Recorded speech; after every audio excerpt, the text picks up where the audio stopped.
말씀하시는 자 본도의 아버지의 성령이시라. 부족한 종을 세우시고 하나님의 말씀을 증언하게 하심을 감사를 드립니다. 하나님의 말씀을 증언할 때 성령으로 말하게 하시며 오직 진실만을 말하게 하여 주옵소서.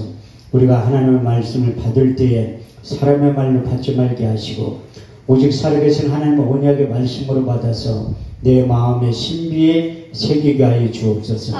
선포된 말씀에 굴복당하게 하시고 아멘. 선포된 말씀이 내 삶을 주관케 하시고 이끌고 나가게 하여 주옵소서. 아멘.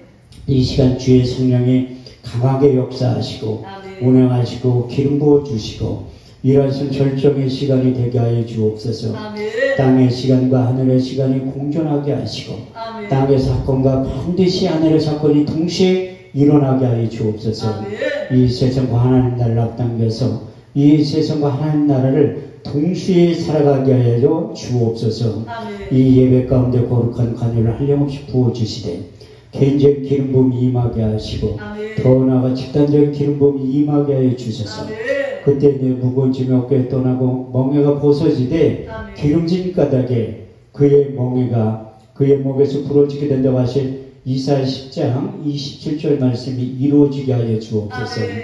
왕의 기름 부음이 제사장의 기름 부음이 선지자의 기름 부음이 충만하게 임하게 하여 주셔서 아멘. 우리의 삶 가운데 인생 가운데 자유 가운데 하나님의 속성이 크게 나타나게 하시되 레위기 10장 3절 말씀대로 나타나게 하여 주옵소서. 아멘. 하나님을 가까이 한 자에게 내 거룩함을 나타내겠고 온 백성 중에 내 영광을 나타내 보여주신다고 하신 약속의 말씀이 이루어지게 하시고 아멘. 더 나아가 사모한 영혼을 만족케 하시며 줄인 영혼에게 좋은 것으로 채워주시며 약속하신 시편 107편 9절 말씀이 그대로 이루어지게 하여 주옵소서. 우리의 예배를 받아 주옵소서. 예수님의 이름으로 기도합니다. 아멘. 할렐루야. 반갑습니다. 우리 서로 다 같이 인사하겠습니다. 주님이 자리에 계십니다. 주님이 자리에 계십니다. 다시 한번 하겠습니다. 오늘 좋은 일이 일어납니다. 오늘 좋은 일이 일어납니다. 아멘 하신 분들은 이 밤에 좋은 일이 일어나게 될 줄 믿습니다. 지금 아멘 하신 분들에게 하나님의 더 큰 은혜가 임하게 될 줄 믿습니다. 하나님이 지금도 예배자들을 찾고 계세요. 우리 주님께서 사마리아 여인에게 찾아가셔서 예배의 민주화를 시키는 이런 유명한 말씀을 하셨는데 요한복음 4장 23절에 24절 말씀을 보면 하나님께 참으로 예배하는 자들은 신령과 진정으로 예배할 때가 오나니 지금 곧 그때라. 아버지께서는 자기에게 예배하는 자를 찾으시니라. 하나님 영이시니 예배하는 자가 신령과 진정으로 예배를 드려야 된다고 말씀하셨고 매일매일 예배에 집중했던 사도 바울은 로마서 12장 1절에 2절 말씀을 통해서 예배의 중요성에 대해서 다시 한번 강조하고 있는데 그러므로 형제들아 내가 하나님의 모든 자비하심으로 너희를 권하노니 너희 몸을 하나님이 기뻐하신 거룩한 산 제사로 드려라. 이는 너희 드릴 영적 예비니라. 너희는 이 세대를 본받지 말고 오직 마음을 새롭게 함으로 변화를 받아 하나님의 선하시고 기뻐하시고 온전하신 뜻이 어디에 있는지 분별할 수 있는 신앙의 안목을 활짝 열어주신다고 말씀하고 있습니다. 성경에 처음 등장하는 예배는 우리가 생각하는 예배하고 많이 달랐어요.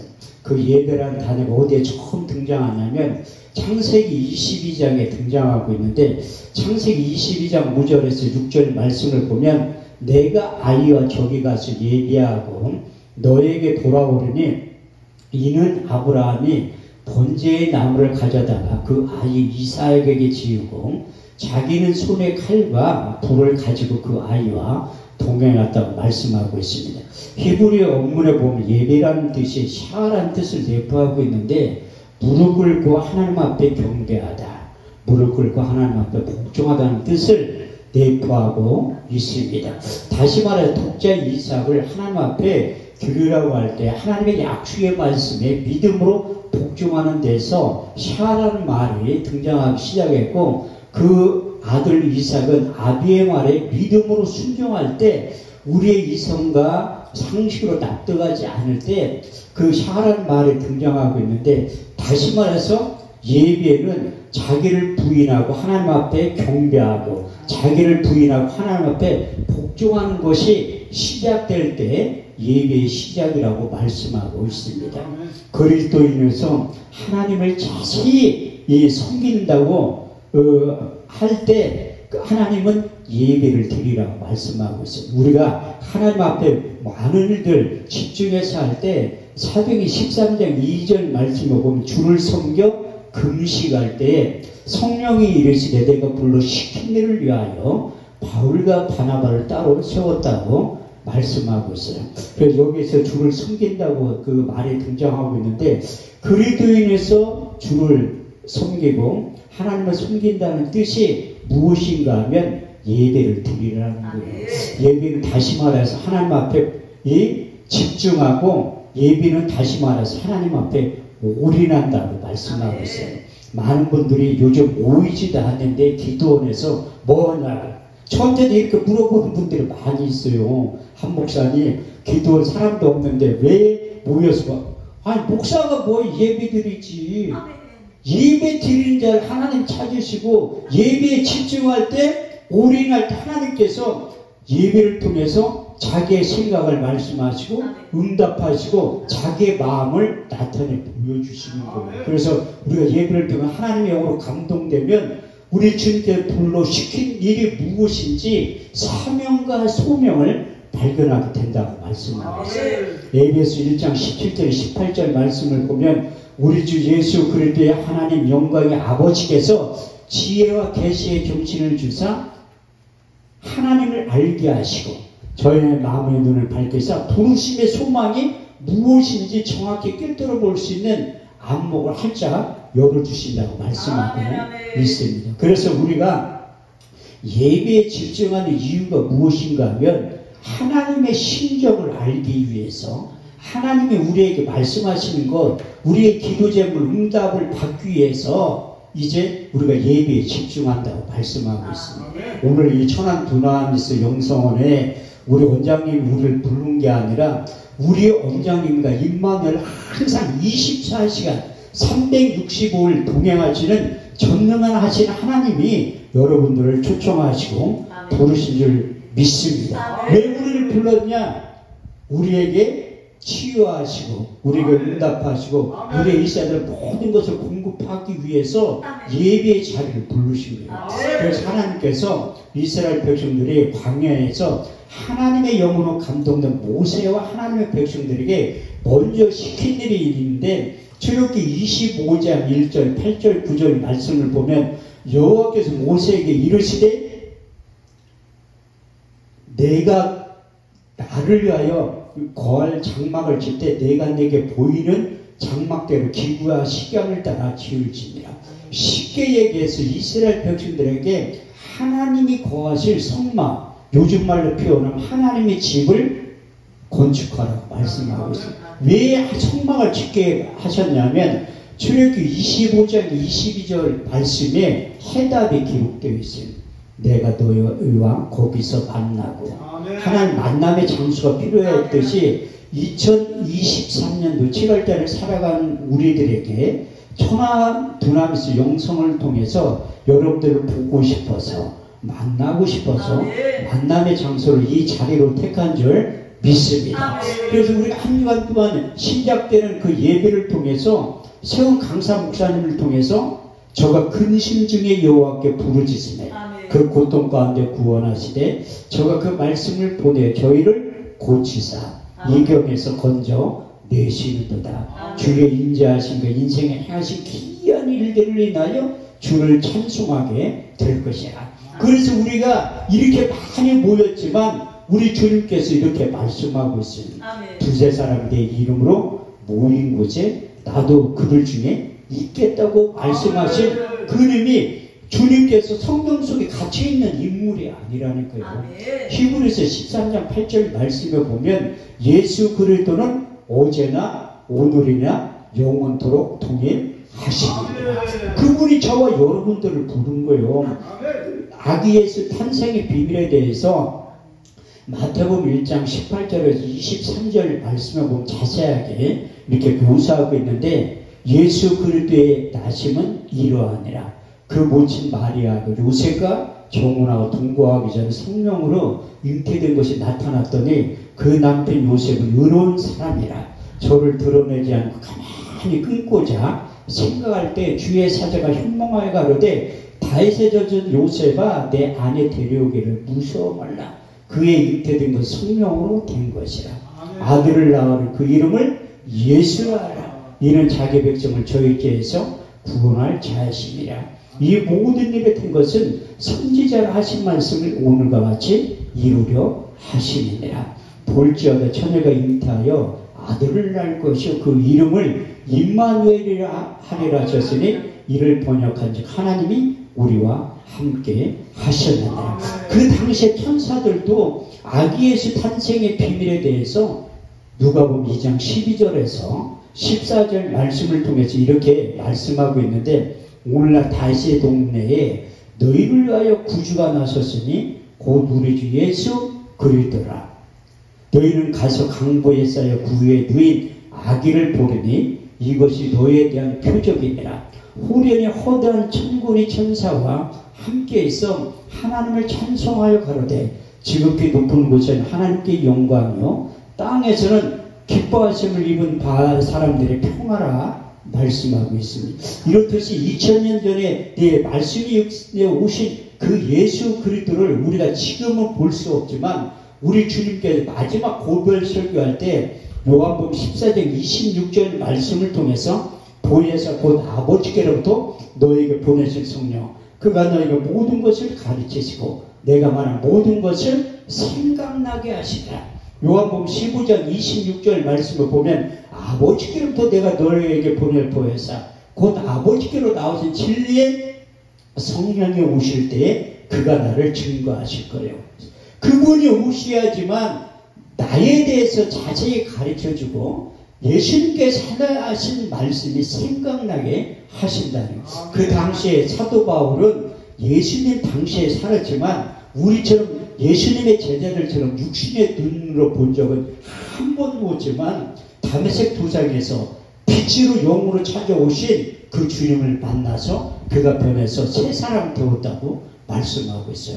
그래서 사도 바울을 통해서 새 사람이라는 단어가 세 번 등장하게 되고 고린도서 5장 17절 말씀을 보면 그런즉 누구든지 그리스도 안에 있으면 새로운 피조물이라 이전 것은 지나갔으니 보라 새 것이 되었다고 말씀하고 있어요. 그래서 사도 바울은 예수 믿는 사람들 잡으로 댕겼던 사람인데 그가 빛으로 오신 우리 주님을 만난 거예요. 누구든지 주님을 만나면 변해서 제2의 인생, 제3의 인생 다시 시작할 수 있게 된다고 말씀하고 있습니다. 그래서 예수 그리스도의 이름의 비밀에 대해서 골로새서 2장 2절 3절 말씀을 보면 하나님의 비밀인 예수 그리스도 그 안에는 지혜와 지식과 총명과 모든 감추어진 보화가 담겨져 있다고 말씀하고 있어요. 사도 바울이 그 다메섹 도상에서 우리 주님을 만났지만 그가 셋째 하늘에 갔다 왔다고 자랑하고 있습니다.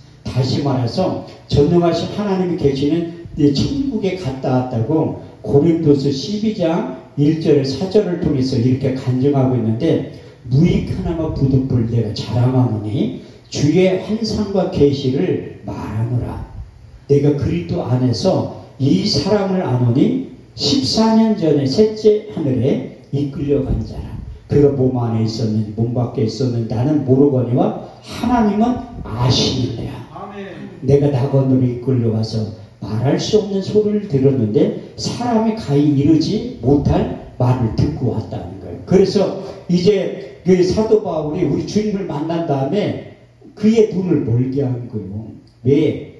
육신의 정욕과 안목의 정욕과 이생의 자랑 다 내려놓게 만들고 하나님이 사용하신. 그래서 사도 바울이 이렇게 눈이 멀었을 때 기도의 사람 아나니아를 부른 거예요. 너 가서 사울에게 찾아가서 안수를 하라고 하니까 안 간다는 거야. 왜냐하면 사울이 예수 믿는 사람들을 잡으러 댕겼던 전과가 있기 때문에 안 간다는. 그때 우리가 기도하는 목적이 뭐예요? 기도하는 목적이 무엇인가 하면 우리 주님께서 이 땀방울이 핏방울 될 정도로 기도한 다음에 내 원대로 마옵시고 아버지의 온대로 하옵소서. 우리가 기도의 최고봉이 뭐냐면 내 뜻대로 안 살고 하나님의 뜻대로 살기를 원한다는. 그래서 니고데모 우리 주님께서 부른 거예요. 그런데 안 간다고 하니까 사도 바울을 부른 목적에 대해서 사도행전 9장 15절에 정확하게 말씀하고 있는 거예요. 이 사람은 임금들과 이방인과 이스라엘 자손 앞에 내 이름을 증거하기 위한 택한 나의 그릇이라고 말씀하고 있어요.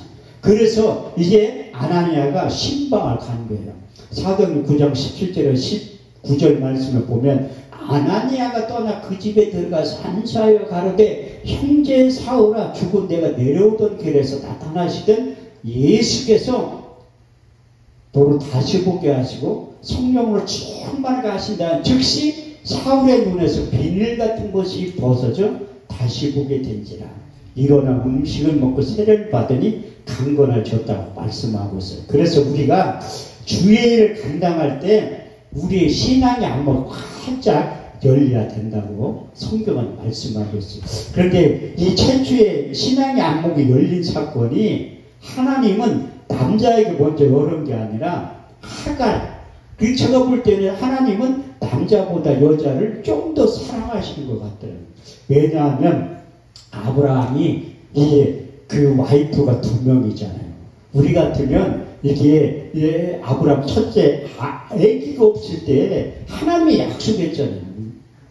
반드시 너로 인하여 수없이 많은 별들과 땅의 모래같이 후손을 준다고 했는데 못 믿는 거야. 10편 89편 34절 말씀을 보면 내 언약을 방하지 아니하고 내 입술에 댄 것도 변치 아니하리라. 민수기 23장 19절 말씀을 보면 여호와는 인생이 아닌 신이 거짓말을 하지 아니하시고 인자가 아닌 후회가 없으시도다. 어째 말씀하신 말을 행치 아니하시고 하신 말씀을 실행치 아니하시. 그런데 아브라함이 믿음의 조상이라고 하는데 못 믿은 거야.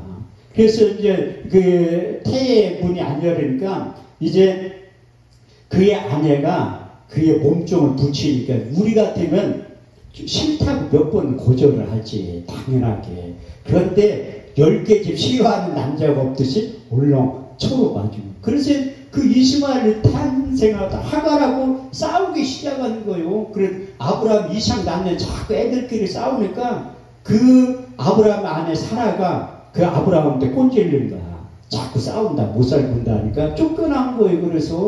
그래가지고 그 아브라함이 이 가죽 부대에 뭐라고 음식을 먹고 부엘세바 강야하고 쫓아낸 거야. 그 강야가 어떤 데냐면 안 가본 분들은 모른다. 중동 지역이 지금 45도 돼요. 저도 그 성서 현장 연수 갔을 때 그 광야에서 CTS에서 3시간 찍었다니까요.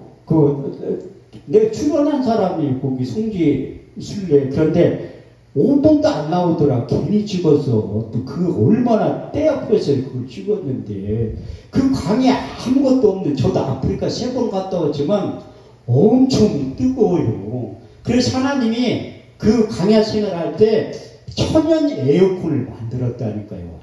아무것도 없대. 그 온도가 40도가 넘어갈 때 하나님이 구름 기둥으로 내가 볼 때는 26도 천연 온도를 맞춘 거예요. 밤에는 또 엄청 추워요. 지금 아프리카 겨울이라니까.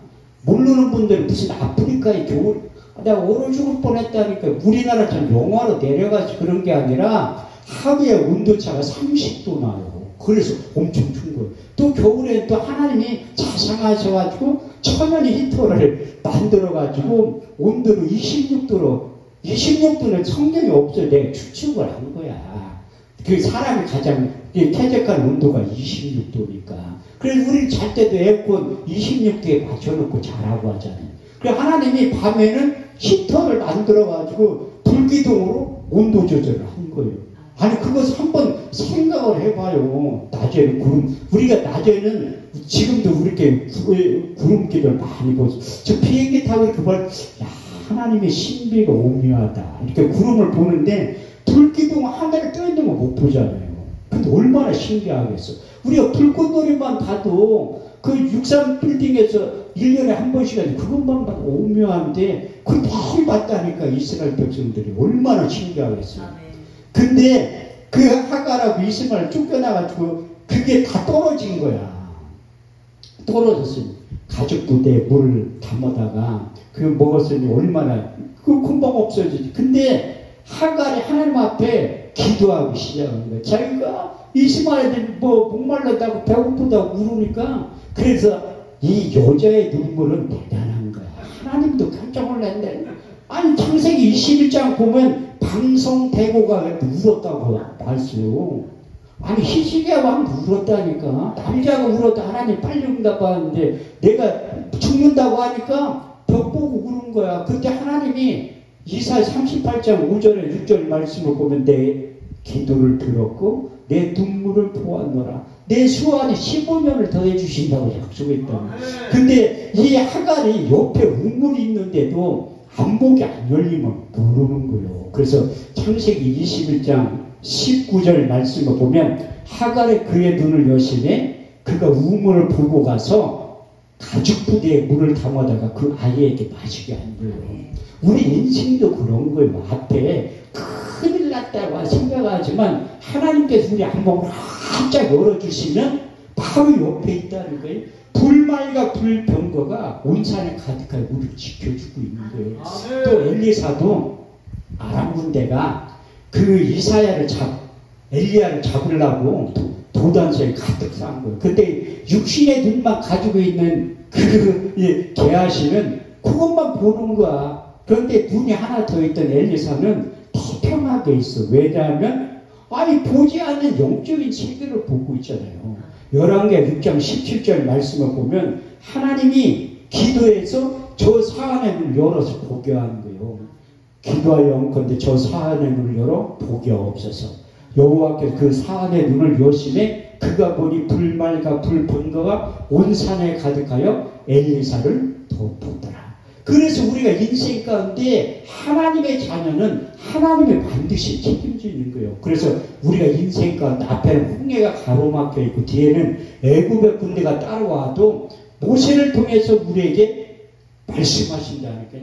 출애굽기 14장 13절에 14절 말씀을 보면 모세가 백성에게 구하여 이르기를 너희는 두려워하지 말고 가만히 서서 오늘날 너희를 위하여 행하시는 구원을 보라. 너희가 오늘 본 애굽 사람 영원히 보지 아니하리니 여호와께서 너희를 위하여 싸우시리니 너희는 가만히 있을지어다. 할렐루야. 이렇듯이 우리의 힘과 능력으로 안 될 때 하나님은 우리 인생 가운데 찾아오셔서 우리를 대신해서 싸워주신다고 말씀하고 있어요. 우리를 대신해서 싸워주시면 고린도서 4장 8절의 9절 말씀대로 우리가 사방으로 우겨싸움을 쌓여도 쌓이지 아니하고 답답한 일을 당하여도 낙심하지 아니하고 핍박을 받아도 버림받지 아니하고 거꾸로됨을 당하여도 망하지 않게 된다고 말씀하셨고 우리 주님께서 우리 인생 가운데 찾아오시면 이 세상과 하나님 나라를 앞당겨서 이 세상과 하나님 나라를 동시에 살아갈 때 이런 삶을 사도 바울이 살았다고 간증하고 있습니다. 고린도서 6장 9절에 10절 말씀을 보면 무명한 자 같으나 유명한 자요 죽은 자 같으나 보라 우리가 살고 징계를 받은 자 같으나 우리가 죽임을 당하지 아니하고 근심하는 자 같으나 항상 기뻐하고 가난한 자 같으나 많은 사람들을 부유케 하고 아무것도 없는 자 같으나 모든 것을 소유한 자로 만들어 주신다고 말씀하고 있습니다. 할렐루야. 이렇듯이 우리 주님께서 우리와 함께 계시고 사도 바울의 하나님이 저와 여러분들의 하나님이요. 그래서 사도 바울의 다메섹 도장에서 우리 주님을 만나고 셋째 하늘에 갔다 온 다음에 자기를 죽었다는 거예요. 그 유명한 첫 번째 신앙 고백이 등장하는데 갈라디아서 2장 20절 말씀에 보면 내가 그리스도와 함께 십자가에 못 박혔나니 그런즉 이제는 내가 산 것이 아니요 오직 내 안에 그리스도께서 사신 것이라. 이제 내가 육체 가운데 사는 것은 나를 사랑하사 나를 위하여 자기 몸을 버리신 하나님의 아들을 믿는 믿음 안에서 살게 된다고 자기는 육체는 죽고 없어졌지만 다시 태어났다고 고백하고 간증하고 있습니다. 그래서 사도 바울 출생의 비밀에 보면 요즘 말로 표현하면 금수저를 물고 태어났다는 거예요. 빌립보 3장 5절에 6절 말씀을 보면 내가 난 지 8일 만에 할례를 받고 이스라엘 족속의 베냐민 지파요 히브리인 중에 히브리인이요 율법으로는 바리새인이요 열심으로는 교회를 핍박하고 율법의 의로는 흠이 없는 자라고 그는 잘난 치겠지만 이제 우리 주님을 인격적으로 만난 다음에 빌립보 3장 7절에서 8절 말씀을 보면 그러나 내게 무엇이든지 유익하던 것을 해로 여길 분들 해로 여기면 내 주 예수 그리스도를 아는 지식이 가장 고상함을 이인함이라. 내가 그를 인하여 모든 것을 잃어버리고 배설물을 여기면 그리스도를 얻고 그 안에서 나를 발견되었기 때문에 그의 삶의 가치관이 변했다고 말씀하고 있습니다. 그래서 사역을 하면 할수록 십자가의 도에 대해서 깨닫게 된 거예요. 고린도서 1장 18절 말씀을 보면 십자가의 도가 멸망하는 사람이 일어나는 것이요 구원을 얻은 우리에게는 하나님의 능력이 되었다고 고백한 다음에 두 번째 그 유명한 신앙 고백이 등장하고 있습니다. 로마서 14장 8절 말씀에 보면 우리가 살아도 주를 위하여 살고 죽어도 주를 위하여 죽나니 우리가 사나 죽으나 다 주의 것이라고 말씀하고 있습니다. 그리고 더 나아가 사역을 감당할 때 오늘 본문 말씀을 보면 에베소 교인들과 작별하는 장면이 기록되어 있습니다. 사도 바울도 이제 예루살렘으로 올라간다는 우리 주님께서도 예루살렘에 올라가서 마태복음 16장 21절에 24절 말씀을 보면 예루살렘에 올라갈 대제사장으로 서기관들로 많은 고난을 당하고 죽임을 당하고 제 삶만 다시 살아날 것에 대해서 얘기를 하니까 제자들을 뜯어 말린 거에 안 된다고. 아니 그 전에 우리 주님께서 가이사랴 빌립보 지역에 가서 신앙 고백을 시킨 다음에 이제 천국 열쇠를 베드로에게 준 거예요. 근데 베드로가 우리 주님께서 예루살렘에 올라간다고 하니까 뜯어 말리면 안 된다. 그때 우리 주님이 변덕쟁이도 아닌데 사단한테 뒤로 물러가라. 너는 나를 넘어지게 하는 자라. 이렇게 책망하신 다음에 너희가 어찌 하나님의 일을 생각지 아니하고 사람의 일만 생각하느냐. 이게 우리가요 하나님을 생각지 않고 사람의 일만 생각하는 거. 우리 주님이 베드로에게 책망할 때 우리한테도 사단한테 뒤로 물러가라. 너는 나를 넘어지게 하는 자라. 그래서 하나님이 바울을 통해서 로마서 7장 21절에 25절하고 로마서 8장 5절에서 8절 말씀을 기록해 놓은 거예요. 내가 한 가지 법을 깨달았느니 선을 행하기 원하는 나에게 악이 항상 함께 있는 것을 보는도다. 내 속사람은 하나님의 법을 즐거워하되 내 지체 속에 있는 또 다른 법이 내 마음의 법과 싸워 내 지체 속에 있는 죄의 법 아래로 사로잡아 오는 것을 나는 보는도다. 오라 나는 공부한 사람이로다. 이 사망의 몸에서 누가 나를 건져내라. 내가 속사람으로는 하나님의 법을 육신으로는 죄의 법을 섬긴다고 고백한 다음에 육신을 주는 자는 육신의 일을 영을 주는 자는 영의 일을 생각하나니 육신의 생각은 사망이 영의 생각은 생명과 평안이라. 육신의 생각은 하나님과 원수가 되나니 이는 하나님의 법이 굴복지 아니할 뿐 아니라 할 수도 없느니라.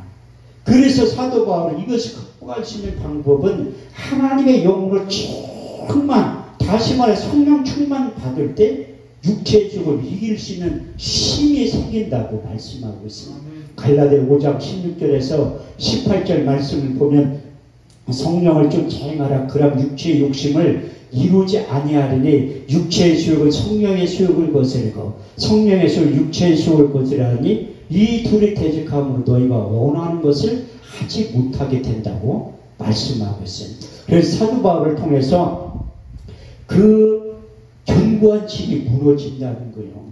우리 주님 앞으로 가면이 갈수록 견고한 집이 무너져서 고린도 10장 4절에서 5절 말씀을 보면 우리의 생각을 사로잡아 그리스도께 복종을 시킨다는 거예요. 그래서 사도 바울은 이제 에베소 교인을 알고 작별하고 내가 내 심령에 배워 예루살렘으로 올라가는데 거기서 무슨 일을 만나는 나는 알지 못하느냐. 성령이 밝히 말씀하시고 각성에서 결박과 환난이 나를 기다린다 하시나 주 예수께 받은 사람은 하나님의 은혜의 복음을 증거하는 일을 마치려 하면 나의 생명을 좀 더 귀한 것으로 여기지 아니하노라. 우리 주님께서 십자가 사건을 놓고 죽으러 올라가셨듯이 사도 바울도 죽으러 간다는 거예요.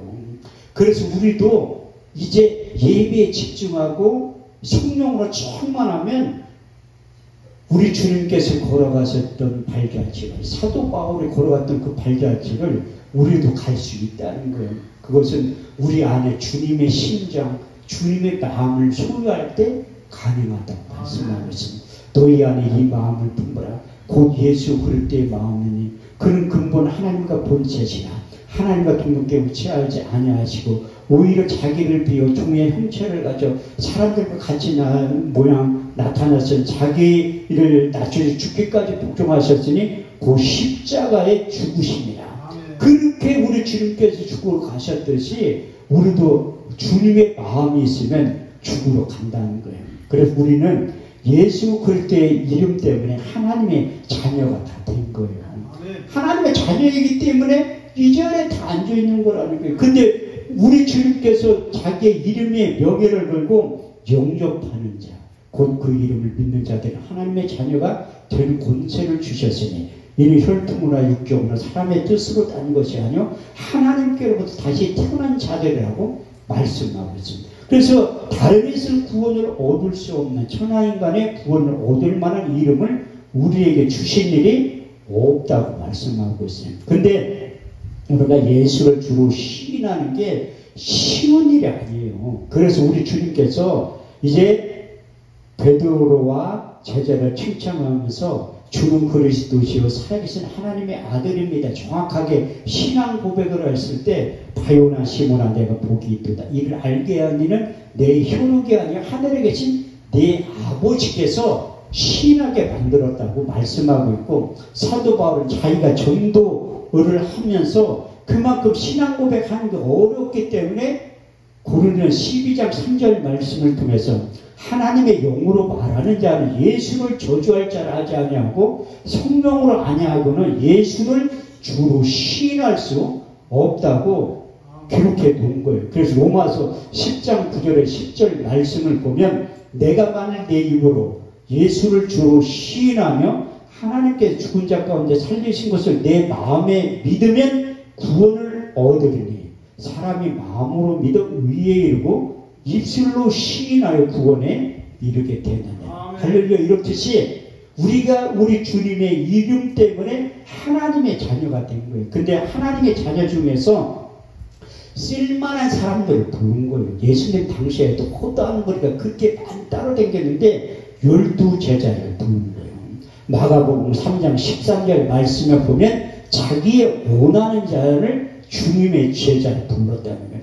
이사야 43장 1절 말씀을 보더라도 내가 너를 지명하여 불렀나니 너는 내 것이라. 우리 주님께 너를 구속하였고 내가 너를 지명하여 불렀나니 우리 주님의 것이라니. 그래서 하나님의 자녀는 누구든지 예수를 믿으면 하나님의 자녀가 되지만 주님의 제자는 특별히 선택한 자들만 주님의 제자가 된다는 거예요. 저도 지방에 임원 5년 할 때 제가 제일 젊은 목사라 이 목사고시 대상자 면접을 5년 동안 본 적이 있어요. 항상 물어봐. 저희 수보험교회단에서는 목사고시 볼 때 방언 기도하냐고 물어봐요. 저희 교단 헌법에 그 성령세례 외적인 표적이 방언이라고 교단 헌법에 써있다니까. 그리고 또 한 가지 제가 물어봐. 지연병이냐 착출병이냐 물어봐. 이 지연병들을 하나님이 부르지도 않았는데 불렀다고 하는 사람들은 하나님도 이게 헷갈린다니까. 아유 왜 부르지도 않았는데 불렀다고 왜 자꾸 착각을 해. 그런데 순복음교회 사역자들은 다 착출병이라고 한다니까. 그래서 반대에 목사 안수를 60 넘어서 받아도 개척들을 잘해. 합동이나 통합 이런 젊은 전도사님이나 목사님들은 개척을 안 하려고 하는데 순복음교회 교육자들은 잘해. 맨 땅에 헤딩하는 거. 왜? 이게 아무것도 없으면 위만 쳐다본다니까. 돈 가지고 시작한 목사님들은 돈 떨어지면 못해. 사람 의지했던 사람들이 사람 떠나면 못한다는 게, 저같이 물질도 깨끗하고 사람 하나도 없었던, 의지할 곳 없는 사람도 하나님만 바라보게 한다. 하나님이 있는 사람도 들어서 쓰지만 나 같은 사람도 들어서 쓰는 거예요. 그래서 고린도서 1장 26절 28절 말씀을 보면, 형제들아 너희 부르심을 보라. 육체를 따라 지혜 있는 자가 많지 아니하고 능한 자가 많지 아니하고 문벌 좋은 자가 많지 아니하도다.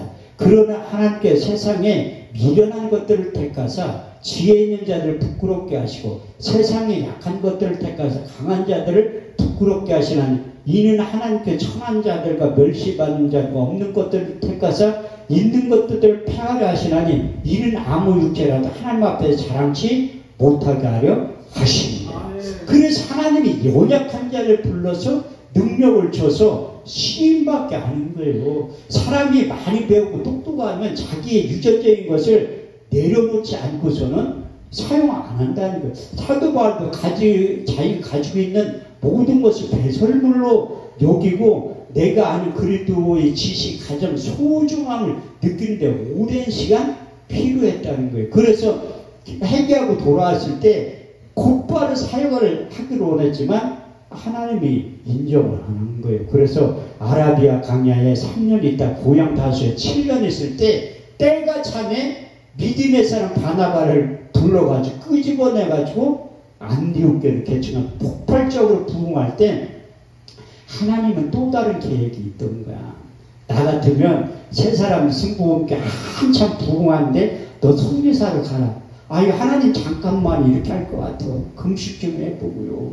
근데 사도행전 13장 2절 말씀을 보면 내가 불러 시킨 일을 위하여 바울과 바나바를 따로 세웠다는, 성령이 이르시되 내가 불러 시킨 일. 이게 주님의 제자들은 우리 주님께 시킨 일을 잘해야 된다니까요. 네.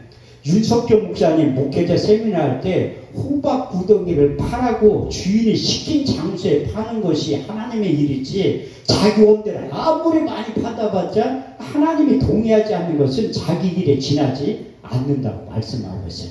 저도 사역을 하다 보니까 하나님의 음성이 항상 귀를 굴려.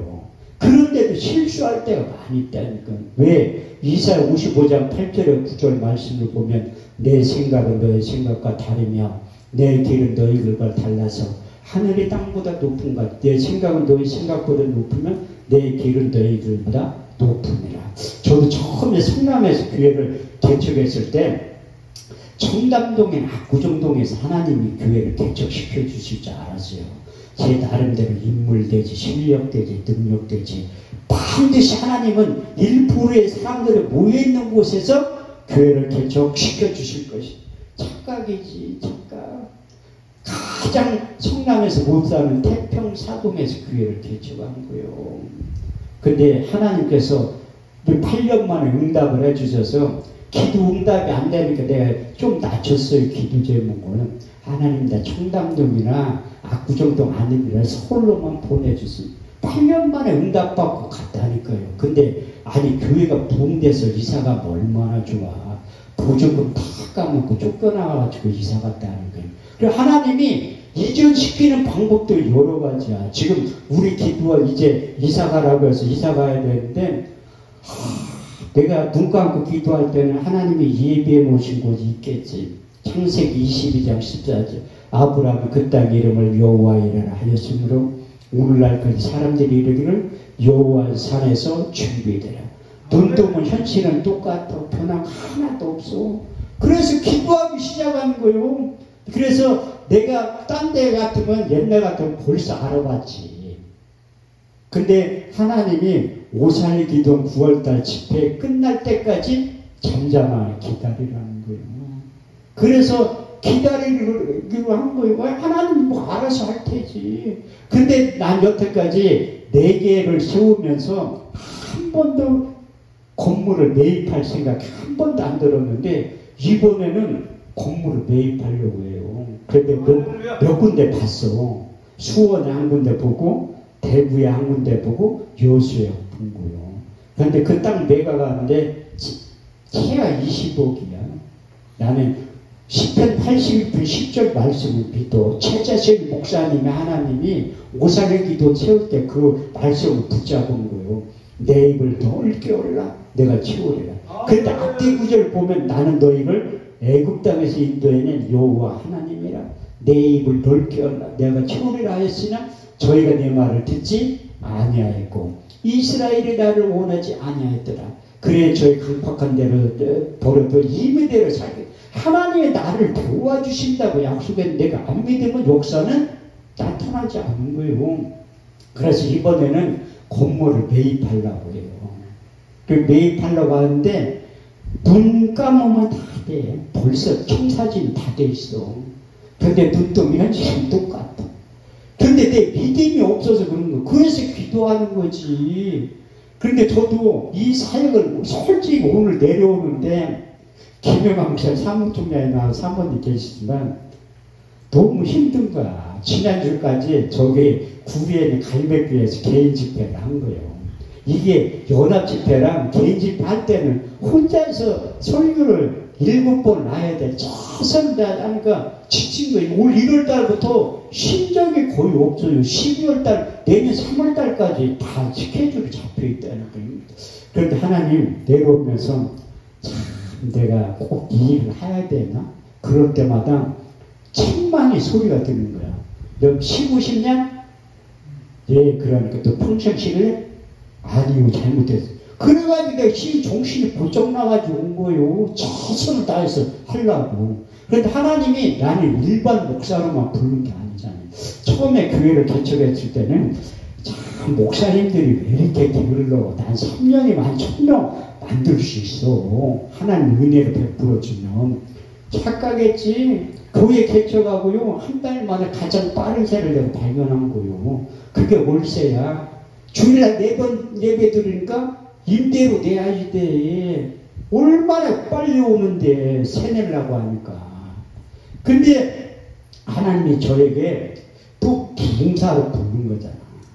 이태 목사님이 민족봉화운동본부 2대 총재가 됐을 때 연세중학교에 윤석정 목사님이 대표자 할 때 찾아간 거예요. 거의 윤석정 목사님 우리 때는 학생들이 많았거든. 지금 17년 전에. 난 거기 윤석정 목사님 좋아서 간 거예요. 그분한테 은혜를 많이 받아가지고 가까이서 보려고. 그런데 윤석정 목사님 강의를 하는데 봉사 되려고 왔어? 물어보더라. 그래서 학생들이 한 120명 정도 됐었거든요. 예, 그러면 봉사가 뭐냐? 누가 나를 불러줘야 봉사래. 또 이태 목사님 봉사가 뭐냐? 해결사래, 해결사. 또 봉사가 뭐냐? 선지자라는 거, 선지자. 그런데 저는 거기 하나 더 붙여서 사도적인 은사가 나타나야 된다는. 그래서 하나님이 저를 불렀잖아요. 저 불렀는데 목사로 불렀지만 또 에베소 4장 11절 말씀을 보면 사도와 선지자와 복음 전하는 자, 목사와 교사를 불렀다. 사도 바울은 이 5가지 직임을 다 했다는 거예요. 그런데 저도 이 사도적인 은사도 있지, 선지자적인 은사도 있지, 목사 한 소리 받았잖아요. 또 복음 전자, 교사. 나는 그 교사, 내가 뭐 교사 자격증도 없잖아요. 그런데요, 하나님이 그 박사학위 없어도 민족봉화운동본부 봉사연수원 그 강의하러도 가지. 내가 청주에 있는 신학교 대학원하고 학생들 그 두 학기도 강의를 했었다는. 내가 그 강의할 때 인기가 얼마나 좋았었는데 그런데 왜 잘렸냐? 교과서 중심으로 안 하고 교과서 반 내가 원하는 거 이렇게 집회다니면 간증만 하는 학생들이 인기가 좋은데 학생처장 교수님이 와가지고 강의를 들은 거야. 인기가 너무 좋으니까 그분 뒤에 앉아있다가 나를 부르더라고. 교과서 중심으로 하라고. 알았다고 했지. 그래서 또 말을 순종이 안 하니까 2학기 하고 그만 연락이 없더라고. 내가 왜 안 부르냐니까 그만두래. 알았다고 안 했지. 그래서 하나님이 5가지 직임을 다 시키는 거예요. 그런데 내가 거기 민족봉화운동본부 연수원 졸업하자마자 하나님이 저 아프리카도 가서 흑인들 앞에 70번 넘게 설교도 했다니까요. 오사리 기도원도 24번 설교해봐서 어떤 분들은 이게 아이 2~3번 해보고 주광사라고 하는데, 아이 20번은 넘게 해봐야지 주광사지. 아, 양평기도 115번 출교했다니까. 그러면 한 우리나라의 유명한 기도원은 웬만한 데 다 가봐서 해봤는데, 그러니까 하나님 나를 통사의 영역으로 불렀다는 거예요. 근데도 이게 다 15년 동안 섬겼잖아요. 계속 섬기니까 이게 미천에 떨어질만 하면 하나님이 주더라고요. 요즘도 미천에 떨어질 때가 됐다니까요. 그러니까 하나님이 내 형편을 보시고 누군가를 통해서 재정의 기름을 부어주시나 확실히 믿는 거예요. 아니, 일을 하려면 돈이 있어야지. 내가 우리 단체에 있는 회원 목사님들 밥도 사주고 그래야 하는데 밥 사줄 돈도 없는데, 그래서 하나님만 쳐다보고 있는 거예요. 돈 좀 놀라고. 저는 돈에 대한 기도를 상당히 많이 하는 목사 중에 한 사람이에요. 왜? 하나님이 돈 많이 주면 기도 안 하잖아. 하나님 누구보다 저를 잘 아는데, 제가 우리 기도원이나 교회 통장에 1억만 있으면 기도할 것 같아? 안 하지. 그거 갖다 쓰지. 뭘로 기도해? 없으니까 기도하는 거예요. 없으니까. 너희 말이 내 귀에 들은 대로 행해주시면 약속하고 있잖아. 그런데 이거 봉사생활 하니까 욕을 바가지로 얻어먹어. 아니, 이태 목사님도 봉사생활 할 때 욕 많이 먹는다고 성경에 써있잖아요. 마태복음 5장 10절에 12절 말씀을 보면, 의를 위하여 핍박을 받는 자는 복이 있나니 천국이 저희 것이니라. 너희가 나를 인하여 욕하고 핍박하고 거짓을 것처럼 악한 말을 할 때 너희는 기뻐하고 즐거워하라. 하늘에서 상이 크니라. 너희 전에 선지자들이 이같이 핍박을 받았느니라. 그 핍박을 받는 거예요. 제가 일반 목회만 하면 그렇게 욕을 먹겠어요. 우리 박지혜 목사님하고 내가 최은세 목사님 존경하는 게 뭐냐면, 최은세 목사님 나보다 선배잖아. 내가 양평기도 처음 갈 때부터 먼저 이렇게 하셨던 분인데, 그분은 진짜로 우리나라에 그런 분 몇 분 안 돼요. 저도 그렇게 15년 동안 살아가는 게 쉽고도 어렵고도 쉬운 일이지만, 그렇게 하신 분들이 우리나라에 몇 분 안 계시다니. 다 자비랑으로 하는 거예요. 우리 단체에 있는 목사님들도 다 자비랑으로 해. 한 달 동안 헌금 들어온 거 다 헌금해주고 가는 거예요. 그런데 하나님은 오래 보고 있다 심은 대로 거둔 거예요. 요한계시 22장 12절에 보면, 내가 속죄하여 줄 상이 있는데 행한 대로 갚아주고 심은 대로 거두게 하신다는 거예요. 그래서 그 일을 하는 거예요. 저도 작년하고 올해하고, 그래도 올해는 괜찮은데 내가 봉사생활하면 작년에 가장 힘들었던 때야. 근데 하나님 위로의 말씀을 주신 게 있어요. 사도행전 5장 38절 39절 말씀을 보면, 하나님의 영으로 감동된 사도들이 자기의 목숨을 내놓고 복음을 전한 거예요. 내가 보고 들은 예수를 전하지 않고서는 견딜 수 없는 뜨거운 마음을 주신 거예요. 그때 대제사장 서기관, 특별히 사두개인들이 그 사도들을 핍박을 엄청나게 하는 거예요. 그래 감옥에 가두고 했을 때, 그 당시에 사두개인들이 가말레 선생님한테 찾아가서 이 문제에 대해서 논의를 한 거예요. 그때 가말레 선생님 아주 유명한 말씀을 하신 거예요. 이 사상과 소행이 사람의 뜻으로 났으면 무너지겠고, 만일 하나님께로부터 났으면 너희가 저희를 무너뜨릴 수 없겠고, 오히려 하나님을 대적하는 자가 될까 두려우니라. 그래서 제가 이 하나님의 약속의 말씀을 붙잡고 작년에 승리하게 만드신 거예요. 왜? 사람들이 나를 핍박하고 욕한다 할지라도 나와 주님께서 나를 사도로 부르고 봉사로 불렀기 때문에 한 귀로 듣고 한 귀로 흘리려고 하는 거예요. 사람의 원수가 자기 집안 식구라고 써있잖아요.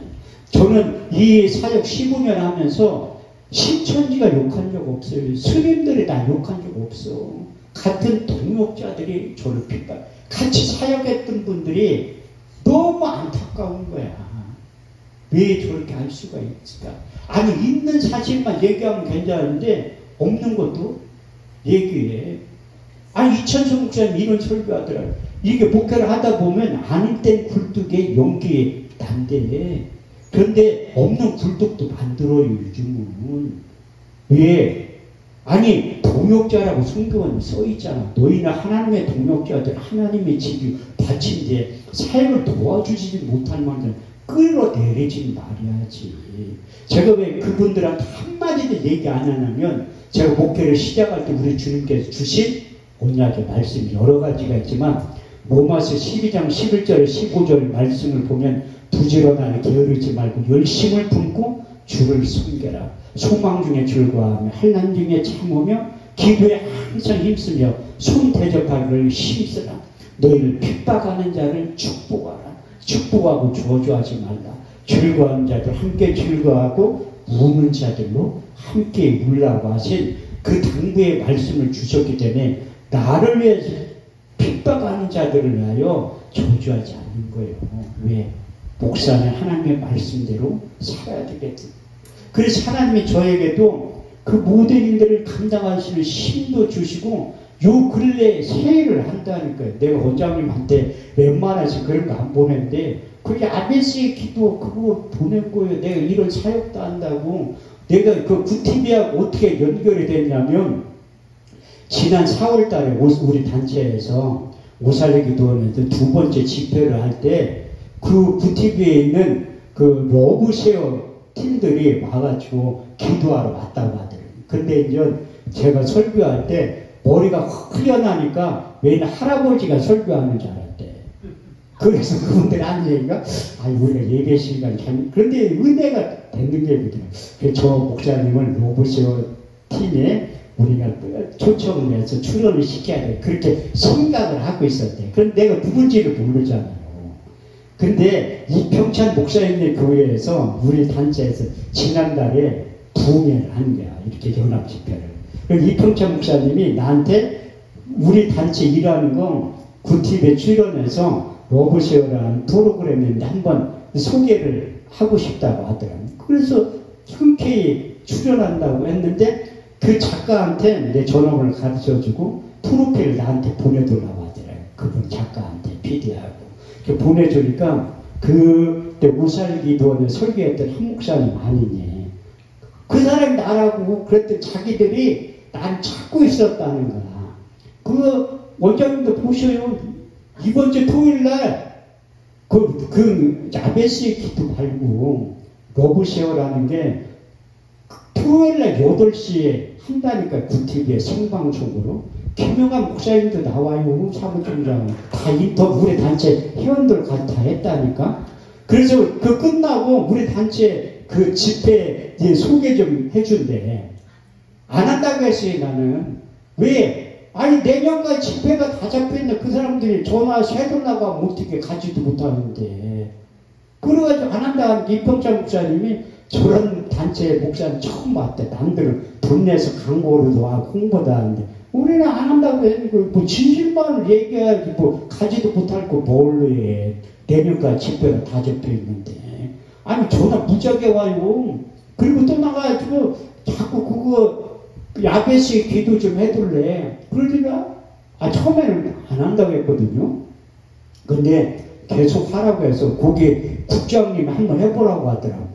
그랬다 했는데 또 이게 자기들끼리 회의를 했는지 몰라도 매주 목요일날 나온다니까요. 12시 반에.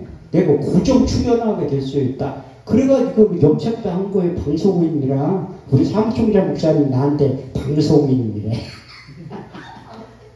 그래가지고 염색도 한 거라니까요.